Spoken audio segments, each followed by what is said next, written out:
আজ আমরা শিখব পর্তুগিজ স্টিম স্টিচ। ওইটার জন্য আমি একটা লাইন দিয়ে রেখেছি আর তারপর এটাকে এইভাবে ওঠাচ্ছি। স্টিম স্টিচ তো করতে সবাই জানে যেমন ভাবে হয়। এইখান থেকে স্টিচটা আমি একটু বড় করে নিচ্ছি আর ঠিক এই দুটোর মধ্যেখানে ঠিক এটাকে ওঠাচ্ছি। এইভাবে ওঠানোর পর এবারে এই দিকে সুতোটা যেখানে আছে তার আগে এইভাবে এখানে দুবার এটাকে পাক দেব। তারপর আবার সুতোটাকে এই দিকে রেখে এইখান থেকে এইটা যে স্টিচটা আছে অতটাই এইখান থেকে অতটা দূরে এটাকে আবার ওঠাচ্ছি। এইখানে ওঠানোর পর এবারে এই দুটোর মধ্যে আগের যে স্টিচটা ছিল সেটা আর এইটা এই দুটো মিলে এইখানে এবারে এটাকে দুবার এইভাবে পাক দেব, যেমন এটাই করলাম সেম একই জিনিস। তারপর আবার এইখান থেকে এটার যে ডিসটেন্স সেটাই মেনটেন করে এইখানে এইভাবে ওঠাবো আর সুতোটা এই পাশে একই দিকে সুতোটা সব সময় থাকবে।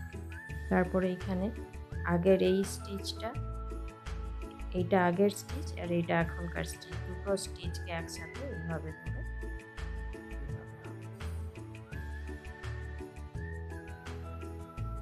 পাতলা বর্ডার যেখানে লাগবে সেই সব জায়গাতে এই স্টিচটা ইউজ করা যাবে।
এইভাবেই আমি পুরো লাইনটা কমপ্লিট করে নিচ্ছি। তারপর দেখা এটা যখন লাস্টে শেষ হবে তখন এটাকে এইভাবে করতে হবে।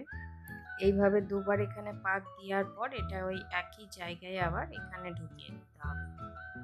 এইভাবে এটা শেষ করে নিচ্ছি।